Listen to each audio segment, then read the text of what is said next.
why they are changing the strategy every day and they want to insult the people in the name of Citizenship Amendment Bill. There need not be any worry or any concern about this bill or its fallout on the future of the people of Northeast. It violates the constitution, it violates the preamble of secularism, it will endanger the security of our country. We are all here as citizens of Northeast and really all concerned about the situation in the Northeast, and that's really what the center is, and that's really what the issue is, and that is what has brought us together.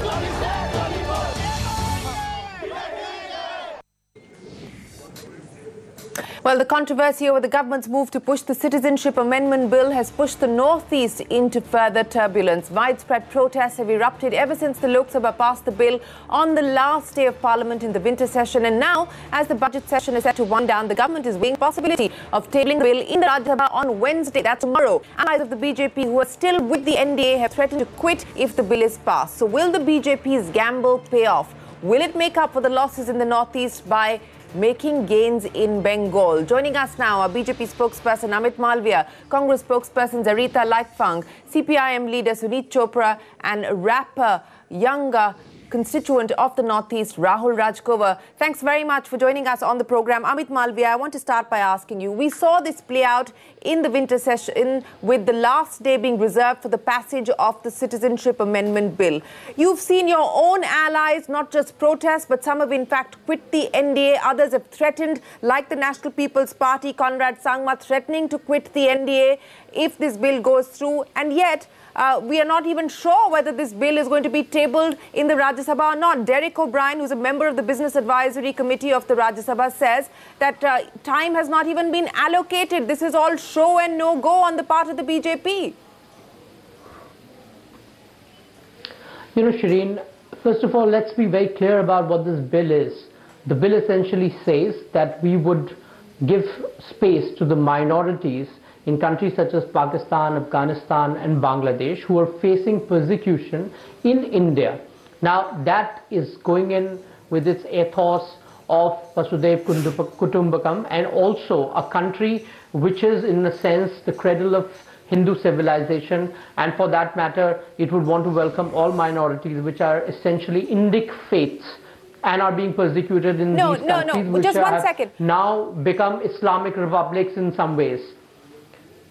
And can I just finish, Amit Malviya, that is where the problem lies. That is where the problem lies. We know what the bill attempts to do. We know the BJP's argument for pushing this bill through. The opposition to the BJP's argument, the opposition across the Northeast from your own allies, as well as the opposition, as well as the people of the Northeast, is that this is a violation of the Assam Accord. This is a violation of the spirit of the NRC. The Supreme Court also coming down very heavily on your government just last week and saying that you're not interested in moving forward with the NRC anymore, and they will not allow you to vitiate the deadline that the Supreme Court has set for the NRC. So the question that the Northeast is asking, that in your quest to try and consolidate votes in Bengal, you're letting down the Northeast. Shireen, just be patient with me because I'll explain each of the questions that you've asked. If you just don't interject my thought process, then I'll be very grateful. The point is that there is a certain campaign being run by motivated agencies which are peddling an argument that this will in some ways undermine the rights of the indigenous people of Northeast. No less than the Prime Minister in his recent rally in Assam has categorically said that we are going to implement the accord, the Assam Accord Clause 6 in its totality, which has been pending for so many years after the Assam Accord was signed. Mr. Modi has said that enough safeguards will be put in so that the indigenous people are not neglected and their rights are not trampled upon. He has also gone on to say that the Citizenship Amendment Bill will not put the onus or the burden of those who we accept over many years on the Northeast alone, because they would be accommodated and settled in various parts of the country. In fact, there is a very large refugee population that today lives in and around Jammu, who have migrated from Pakistan because of the persecution they face there. There are population like that in Rajasthan. There are people like that in cities like Bangalore and Mumbai. And therefore, the argument that is now being put in currency in Northeast, that it will impact their rights, is completely unfounded. And we are speaking to our allies, we are speaking to several other groups in the northeastern region, and trying to tell them that their fears and concerns are misplaced. Okay, let me ask you a straightforward question. You said that the atmosphere in the Northeast is all politically motivated. You're ostensibly pointing fingers at the opposition. Is Conrad Sangma part of the opposition? Is Conrad Sangma one of those who is creating this vitiated atmosphere in the Northeast? Is the Chief Minister of Mizoram also somebody who's creating this vitiated atmosphere and peddling lies, as you call them? What about Arunachal Pradesh? What about Manipur? I mean, are all of these chief ministers also peddling lies and creating a vitiated atmosphere, to your mind, Amit Malviya? You know, I think I'm glad that you asked that question. And it is, look, it is very natural for the chief ministers of these northeastern states to be concerned if there is a certain constituency or even a motivated campaign which is telling the people that this could be detrimental to their interests. So they are naturally concerned, and they are in conversation with the center about understanding what it is. And of course, we will take along every chief minister of the northern state, whether an ally of ours or somebody who's from the opposition. We will convince them just as we would convince several other groups in these states, and also the people of Assam, as of Arunachal, Mizoram and Meghalaya, and in fact Tripura as well. Is the bill being moved in the Rajya Sabha tomorrow? Before I get the other panelists in, is the bill being moved in the Rajya Sabha tomorrow? You know, to be honest, I haven't seen the listing for the Rajya Sabha tomorrow, but should that be listed, it will be taken forward with the concurrence of all the chief ministers of northeastern states, most of who happen to be our allies. It will be after taking them in full confidence. It will be after doing the required confidence building, if it so demands, in the state of Northeast, and to assuage their fears that this will in no way impact the rights of the indigenous people of Northeast, and that remains a priority for us. Clearly you haven't been able to do that. I'm quoting what Conrad Sangma, your ally of the Nationalist People Party in Meghalaya, has said, and I quote him: "I have impressed upon the central government about the Northeast people opposing the bill. The party cannot go against the wishes of the people. Moreover, the citizenship bill, once it becomes law, will change the demography of the region, and ethnic communities in the region will be reduced to minorities." This is your own ally, and of course you already know that the AGP quit after it was moved in the Lok Sabha. Zarita Lekpang, let me come to you now. The Congress Party, along with several of the allies of the BJP, I'll come back to you. I've given you plenty of time, Amit. I'll come back to you.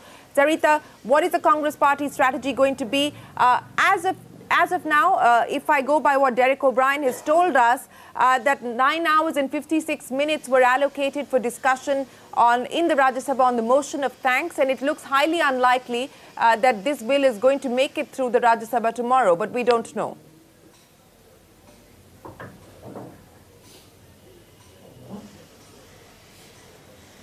So, Shireen, can you hear me?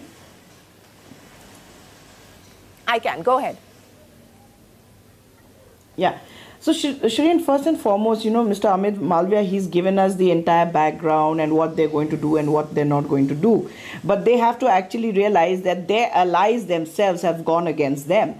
And the most important thing here is that their allies, or the various chief ministers of the northeastern states, have realized what kind of irreparable loss and destruction can happen in the Northeast.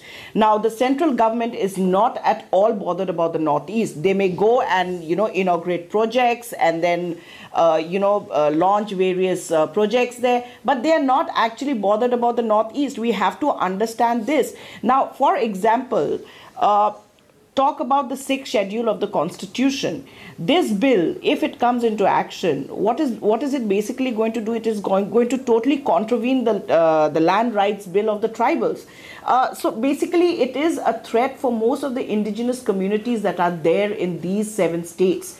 and the entire Northeast, which is also known as the frontier states, how can the central government actually jeopardize these states? And the most amount of, pressure or the brunt would be borne by these northeastern states, because we share the maximum border with all the other international countries that are there. Okay, so what will the Congress Party strategy be, Zarita? And if this were to go through tomorrow, See, I mean, in terms of the Congress numbers Party that has graphic decided, on the screen on the parties that support the bill. Congress Party has decided. So the Congress Party has decided that we are going to fight tooth and nail and make sure that this bill isn't passed. And we will stand by the people of the Northeast and fight till the end for them. Okay, Suneet Chopra of the CPIM, let me come to you. The narrative is that this is ostensibly good for minorities who face persecution, Hindu minorities who face persecution in so-called Islamic states. But the political narrative that some argue this is the BJP's gamble for winning the 42 seats in Bengal and giving up perhaps the 11 in the Northeast. It was earlier focused on the Northeast, but perhaps its gamble of focusing on the larger pie, which is the 42 seats in Bengal, may just pay off on account of pushing this bill through. Suneet Chopra, do you believe that the strategy will pay off or will it backfire? It will backfire like your Ram Mandir strategy. It will backfire like your cow protection strategy. It will backfire because of one major factor. You are violating the secular constitution of our country, and you are actually making the minorities in these other countries far more vulnerable than they were before. Today they will be seen as spies for India. They will not be seen as people who are the rightful citizens of their own countries. So you're damaging the minorities abroad, and you are creating chaos among your allies in the country, and you're violating the Indian constitution, which you should not be allowed to do. And that is why anyone with a grain of sense will oppose the bill, just as Pema Khandu has done, who took one stand first and has now changed from it. Yes, that's right. I mentioned that Arunachal Pradesh as well. We are seeing Pema Khandu there saying that they will oppose this bill. But, let me come back to you, Amit Malviya. You said that we will take our allies along. We will listen to what the people of the Northeast have to say. The people of the Northeast have been protesting ever since you moved the Citizenship Amendment Bill. There have been protests across the 7 states. In fact, curfew, Section 144 being imposed in Manipur, internet shutdowns being imposed. How are you listening to people? Is this the manner in which you take on board the concerns that the people in the Northeast are raising?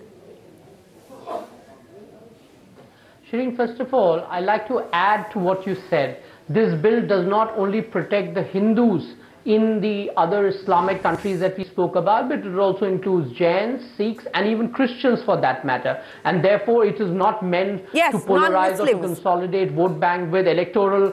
Yes, please. So let's be very factually correct about what we are saying. That's point number one. Point number two is that in Pakistan, we are factually correct. We're factually correct. It makes a religious distinction. The bill makes a religious distinction, leaving the Muslims outside. It does, but it does not only speak about Hindus. It also speaks about Christians, and it speaks about Jains, and it speaks about the Sikhs, who are minorities in these countries, which are now essentially Islamic republics. The other very important point that we must not forget, that in 1947, when Pakistan was created, and subsequently in 71, there were about 30% Hindus or minorities, so to say, in these countries. Today, they stand in single-digit figures. In Bangladesh, that number is ridiculously low at about 3%. Where have the 27% Hindus or minorities in these countries disappeared? This should be a matter of concern for us, as it is for humanity. And we can't look the other way. Why should it be a matter of concern for you? At us. It should be a matter of concern for Bangladesh. Can you stop speaking over me? Can you please stop speaking over me? You have been appreciate talking that. rubbish for Yes, the last Amit, 15 yes, Amit. minutes. Amit, Shireen, you know, Amit. you got to moderate this. I'm not used to this Mr. shouting Chopra, I'll come matches back and to you. television debates, please. Yeah, right. Just 1 second, Amit. Yeah, Just give me a second. Mr. second Chopra, I'll come You back to you, have sir. been Amit Malviya, go ahead. actually Mr. shifting Chopra, I'll the come ground. back to you, sir. Mr. Chopra, just give me a second. I will give you an opportunity to respond. Let him finish making his argument. Go ahead, Amit.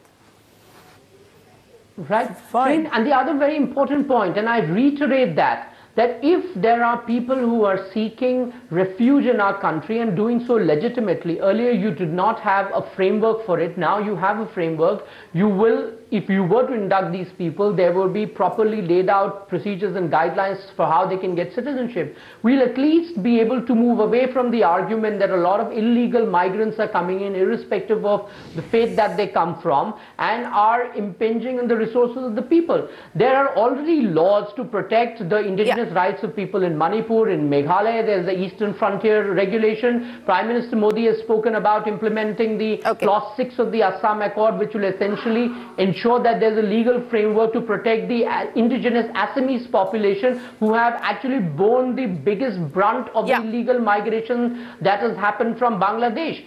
It is about protecting our people and creating a legal framework to do so, which has been missing for all these years. Why should we, as a responsible nation, not do it? I just can't understand. And if there are any misgivings, then people have to be spoken to. It's a process that we will indulge in and we will take forward. Mr. Malviya, the issue is that people have not been spoken to. That is the problem here. Let me bring in Rahul Rajkova, who has an artist, represents the Northeast. In fact, has penned a rap song on this as well. Rahul Rajkova, thanks very much for joining us. You represent the youth of the Northeast. Here is Amit Malviya, spokesperson of the BJP, saying that this is about protecting those who feel persecuted in now Islamic countries, and hence there is nothing wrong with what the Citizenship Amendment Bill proposes to do. There are enough checks and balances and safeguards in place to protect the rights of the Northeast constituents. Your argument, Rahul, against that? Okay. Hi, can you hear me? Hello, can you hear me? Yes, loud and clear. Go ahead. Yeah, there are checks and balances in place, but implementation is zero. If you come down to the Northeast and spend actual amount of time here, you'd see the ground reality. And as a young artist, I'm well aware of the risks of putting out a music video that could threaten my entire career and my safety. I'm already getting a lot of hate mail on Twitter and everybody else, but I still went ahead and did it because I'm actually concerned. And every Northeastern kid out there should be concerned if this bill gets passed, because leave aside the people who are really getting persecuted, both the BJP and the people of Assam and the people of Northeast really know who's going to take actual advantage if this bill gets passed. No Hindu immigrants who are facing persecution outside are going to come to this. We clearly know what kind of immigrants are going to be coming in through our borders if this bill gets passed. So let's be real, okay? It's a clear case of vote bank politics. And the identity of the Northeastern people is at threat. We don't have enough resources to handle these people. We don't have enough resources to handle the 1.3 billion population that India has at the moment. The flora and fauna of Northeast is already under threat. People are settling inside Kaziranga Wildlife Sanctuary. Animals are getting poached left, right, and center. And we are talking about like saving people who need from religious persecution. We've already done enough that we need to first let's handle our own population, and then we can talk about bringing in more people. As a Northeastern person, like I am concerned because this can lead to so much communal violence. If you go up and check, I'm a young person, right? I'm constantly on social media. I spend a lot more time on social media and in the Northeast because I'm constantly shooting music videos there. And I'm well aware of what's happening because I see it happening. And please look at the trends. Our generation is already fighting crazy between ourselves. Like read the comments on social media and there's so much aggression. And for you, it's easy to sit behind a desk, right, in an air-conditioned office in Delhi or Bombay and not bother about what's going to happen here. But we see the communal hatred that's already coming. You've already created solid level of tension between the Bengalis and the Assamese people and the Northeasterns and the Hindus and Muslims. Like, we were happy the way we were. A lot of immigrants have already come in. Like, couldn't you just let us be? Was this really, really necessary? Yeah. Okay, Amit Malviya, you've heard what a young artist has had to say. And I'll get Suneet Chopra to comment on that and go then across to Amit Malviya. That's Rahul Rajkova. Rahul, you said that you're getting a lot of hate on Twitter, on social media after you put out that rap video. What compelled you to do that, Rahul?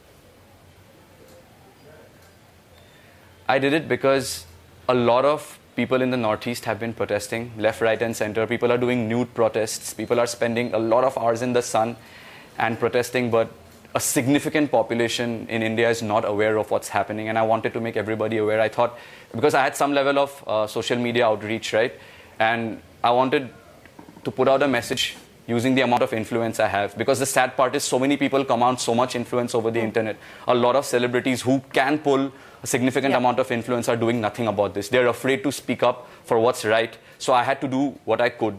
With the limited amount of influence that I have, I just wanted to reach a broader population. So that's why I decided to put out a music video, right? Because people are sharing funny memes and funny videos on the internet every day. So if I could make a groovy, catchy song about what's happening, I could educate a lot of people, at least start debating. I don't care if they're hating on me, but we finally have people around the country discussing the Citizenship Amendment Bill, and that to me is success. Yeah. Absolutely. And I think that it's important that we actually get a civil and educated discourse going on this issue, which is an important issue. Suneet Chopra, very quickly add to the points made there by Rahul Rajkova, and then I'll get Amit Malviya to respond. Right. You see, Mr. Rajkova is absolutely correct in what he's saying. We have seen this scenario in Kashmir. In the case of Kashmiri Pandits, we achieved nothing from that. Today, Kashmir has become ungovernable for the BJP, and the PDP alliance has collapsed. In the Northeast, you're seeing a similar collapse of a number of alliances. This is dangerous not only for the BJP, it's dangerous for Indian unity, and it's dangerous for our country, and it should be opposed tooth and nail by every patriotic Indian who feels that his country is a secular country and that you cannot go around communalizing the entry into India. Okay, let me now get Amit Malviya to respond. A clear case of vote bank politics, that is the charge and the accusation that a young Northeastern representative is making here on the program, Amit Malviya, and I think he echoes a lot of what is coming in from various parts of the Northeast, that sentiment. And the second charge that Suneet Chopra made is that you have been changing the goalposts. There is an NRC process that was underway. This was the Supreme Court that is overseeing and monitoring this process. The government said very clearly that it wants to take the NRC process forward.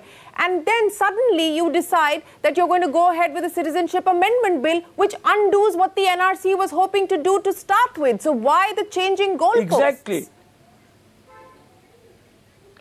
You know, Shireen, first of all, I hear what Rahul has said, and I quite empathize with what he's saying. And I think it is incumbent on people like us who are in the government at the moment and have several of our allies governing most of the northeastern states to reach out to young men and women like him and explain to them what this is all about. And I'm sure that given the right perspective and the requisite information, people like Rahul would give it another thought and perhaps change their mind, and we will do that. I'm quite happy to hear what he had to say, and I will try and also reach out to him and to explain to him what it is all about, and with the hope that he'll probably change his mind and also use his influence to communicate that to other people. That's point number one. The other point is that let's not conflate what will you achieve in one day with the Citizenship Amendment Bill.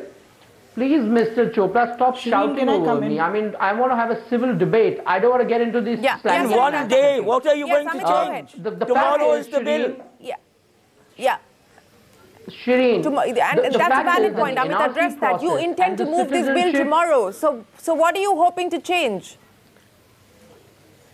Can I finish, please? You know, I have just so many questions and no time to respond. Yeah, go ahead. The fact remains that the NRC process and the Citizenship Amendment Bill are completely two different things. NRC is about identifying those people who have illegally entered the northeastern states, and in particular Assam, identify them and deport them. And the other, the Citizenship Amendment Bill is about creating a framework in which the country will accept certain people if they meet the criteria that we set out, and they will be given the citizenship. They will all not be put as a burden on Northeast. Let me be very, very categorical about it. Everybody who is seeking refuge in our country from these countries will not be sent to the northeastern states. This is a misnomer. He could be in Bangalore, he could be in Mumbai, he could be in Pune, he could be in Bhopal, Indore, anywhere. This concern that people in Northeast have is very legitimate, because they have borne the brunt of this illegal migration for such a long time, and therefore it is easy to work up their sentiments and say that this will impact you as well, and it is quite to the contrary, in fact. Okay, Sarita, what did you achieve with the Kashmiri Pandits? Sarita, very quickly. I think Mr. Amit Malviya has spoken enough. Sir, you made your point. Thanks very much. Sarita, go ahead. See, whatever Rahul has said, you know, I totally echo his sentiments being from the Northeast.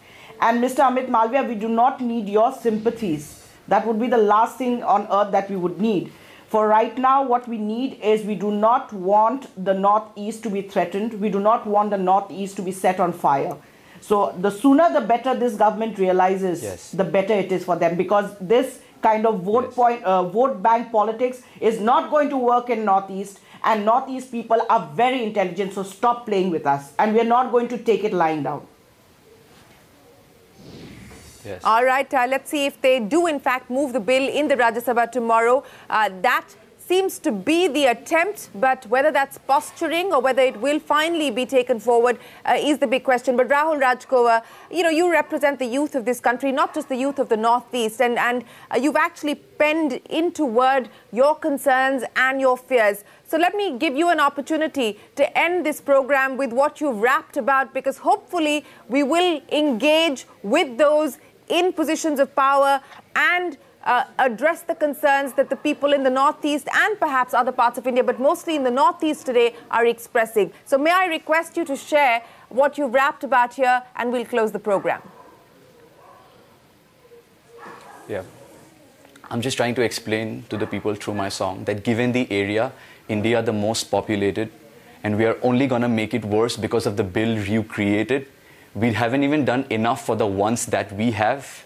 We haven't done enough to shelter the ones that we have. Poaching, deforestation, erosion, result of this. And there is literally not enough space or resource for more people to come into the country. We have enough problems of our own. And I'm just going to say this, that if you have some level of influence, if you have some people to reach out to, please do make people aware of the detrimental effects of this bill. We cannot let this bill go ahead, because if it does, the Northeast will be the first to suffer, and then it's going to come to the rest of the country too. It's not our fight alone. We need more people on our side. Please stop thinking religion. If a young person like me could understand, I'm sure you can understand that too. Please stop thinking party politics. Please stop thinking religion. Start thinking about the welfare of the people, right? And it's your right to question the government when they're doing something wrong. Just because I'm writing a song against the current government doesn't make me an enemy of BJP. I would have done the same if any other party was in power. As an artist, I'm told that you should learn how to take criticism, and a party in power should do the same. Because as democratic citizens of the country, we will criticize and question you when you're losing your way. Don't take it to heart, don't take it too personally. You decided to get into politics for a reason, and as democratic citizens of the country, we are going to criticize you when you're going wrong. But most importantly, this bill should not get passed. Yeah. Rahul Rajkova, thanks very much for sharing what you spoke there as a young person of this country, representing a lot of the concerns that young people may have with some aspects of the Citizenship Amendment Bill. We're glad that we're having this conversation. I hope it's not too late, and some of the concerns that have been raised here and of course on other platforms are incorporated as and when the government does decide to go forward with this. As of now, as I pointed out, it may do it tomorrow, but the indication is that allocation for time for discussion hasn't been sought yet from the Business Advisory Committee. For now, Sarita Laiplang, Amit Malviya, Sunit Chopra and Rahul Rajkova, many thanks for joining us here on the Political Exchange. From all of us here for now, goodbye. Thanks for watching.